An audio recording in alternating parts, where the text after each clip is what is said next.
Bonjour. Suite aux résultats d'un sondage fait sur notre compte Twitter, nous proposons une série de vidéos sur l'analyse financière. Cette première vidéo est une introduction aux deux principales approches de l'analyse financière. La première approche, c'est la méthode liquidité-exigibilité, parfois appelée approche financière. Cette approche vise à permettre l'analyse de la capacité de l'entreprise à faire face à ses engagements. Dans ce contexte, les agrégats sont classés à l'actif par ordre de liquidité croissante et au passif par ordre d'exigibilité croissante. On est donc amené à distinguer à l'actif les actifs destinés à rester plus d'un an dans l'entreprise, les actifs destinés à rester moins d'un an dans l'entreprise. Et corrélativement au passif, on va distinguer les ressources mises pour plus d'un an à la disposition de l'entreprise des ressources mises pour moins d'un an à la disposition de l'entreprise. Dans cette approche, on élimine les actifs fictifs et les passifs fictifs, dont la liste et les retraitements seront présentés dans une prochaine vidéo. L'approche fonctionnelle, maintenant. Avec un nom pareil, elle est logiquement centrée sur le fonctionnement de l'entreprise. Elle accorde une place centrale à la trésorerie. Et dans cette approche, il n'y a quasiment pas de retraitement des actifs et des passifs fictifs à réaliser. Enfin, c'est cette approche qui est cohérente avec les deux parties du tableau de financement du plan comptable général. Commençons par l'approche liquidité-exigibilité. Cette approche permet de cerner les risques d'insolvabilité et de défaillance. L'insolvabilité est là lorsque le total de l'actif est inférieur au montant de la dette à rembourser. Ce qui veut dire que le total de l'actif moins la dette est négatif, ce qui veut dire que les capitaux propres sont négatifs. Une entreprise est défaillante ou en cessation des paiements lorsqu'elle est incapable de payer une dette qui arrive à l'échéance. Elle n'arrive pas à réunir les liquidités nécessaires, soit en les empruntant, soit en revendant à temps des actifs. Dès lors, le PDG de la société doit demander au président du tribunal de commerce l'ouverture d'une procédure de redressement judiciaire. Et généralement, cela va se terminer par une liquidation de l'entreprise. Alors, pour en arriver là, il est nécessaire que l'entreprise ait un certain équilibre financier. Alors, il y aurait un équilibre financier si les actifs destinés à rester plus d'un an dans l'entreprise, ce qu'on appelle l'actif immobilisé, étaient financés par des ressources mises pour plus d'un an à la disposition de l'entreprise, ce qu'on appelle les capitaux permanents.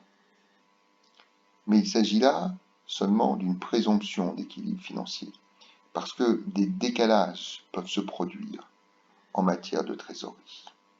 Tout d'abord, les clients peuvent être amenés à demander un allongement de leur délai de paiement. En d'autres termes, l'entreprise pensait encaisser une créance et il va falloir attendre plus longtemps, alors que dans le même temps, l'entreprise a une dette à rembourser. D'autre part, l'activité peut ralentir. Dans ce cas, les stocks s'accumulent. Il faut alors les financer. Et corrélativement, il se peut que les fournisseurs deviennent plus exigeants et demandent à être payés plus rapidement. Alors pour faire face à ces risques de décalage financier, il importe que l'entreprise se ménage une marge de sécurité. Et cette marge de sécurité ne peut provenir que d'un excédent des ressources mises pour plus d'un an à la disposition de l'entreprise, des capitaux permanents, sur les actifs destinés à rester plus d'un an dans l'entreprise, c'est-à-dire l'actif immobilisé.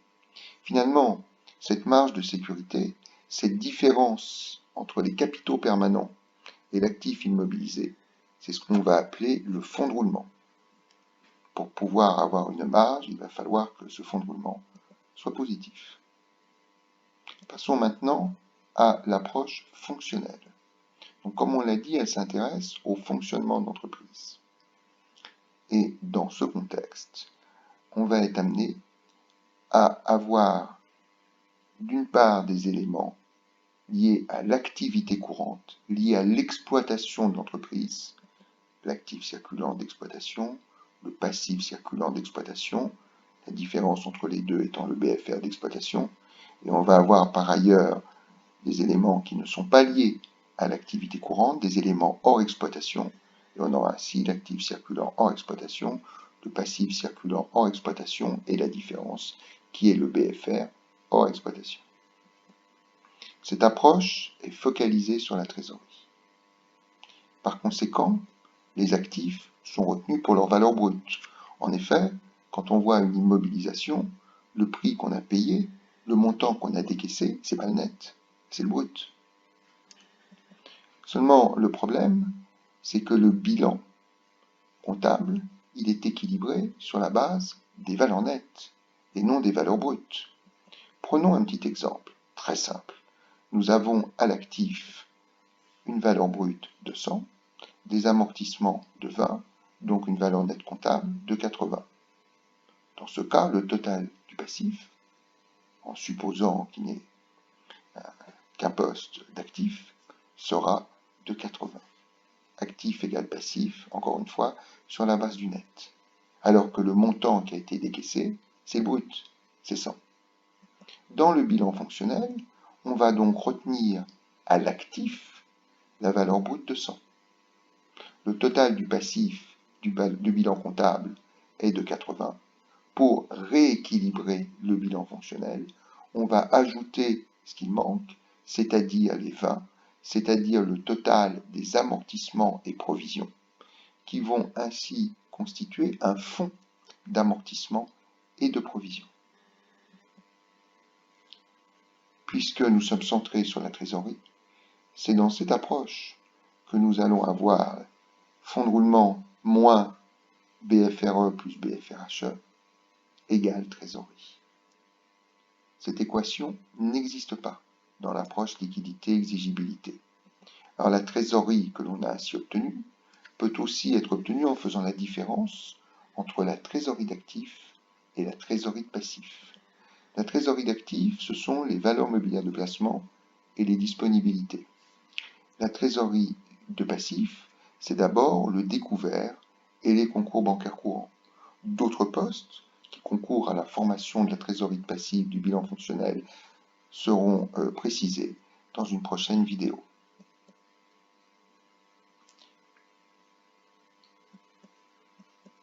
Nous rappelons qu'un polycopier reprend toutes les notions qui vont être développées sur l'analyse financière. Il se trouve à l'adresse qui apparaît ici et qu'il faut aller chercher dans la rubrique Introduction à la finance d'entreprise. D'autres vidéos sont prévues, comme je l'ai dit, sur l'analyse financière. En attendant, n'hésitez pas à vous abonner à cette chaîne sur YouTube.